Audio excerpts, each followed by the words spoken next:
The prevalence in the number of reported HIV and AIDS cases in Guyana continues to reduce, and for artists in direct support in non-governmental organizations working in the field of HIV and AIDS, this means well for Guyana. We're doing much better, and Jamaica is higher in prevalence than we are in Guyana. You know, we used to be number 7, we're now number 2. So hey, Jamaica, Trinidad, Bahamas, Barbados, all of them are higher than us. So we're doing very good here. Executive Director Artists in Direct Support, Desiree Edgell. Edgell reminded, though, that citizens should not get too comfortable in light of the fact that HIV has not been eradicated. We have treatment available in Guyana, and so you don't see AIDS anymore like we used to, because people are living comfortable lives until they die.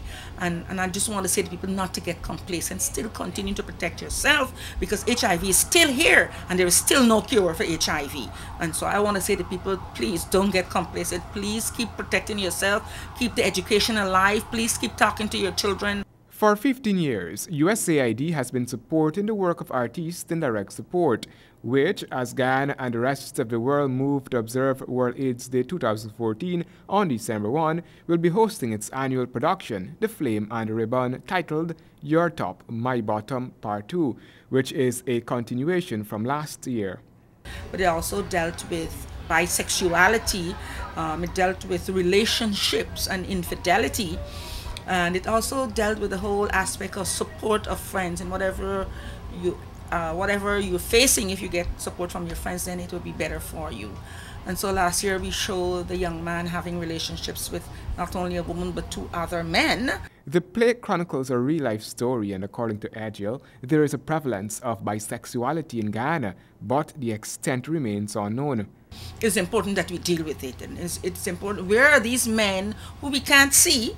Because a lot of times we discriminate against men who we can see that they're gay. But what about the men who we don't see? We can't see because they're in the closet, or they choose not to, or for the want of a better word, they're tops and not bottoms like we're dealing with in the production.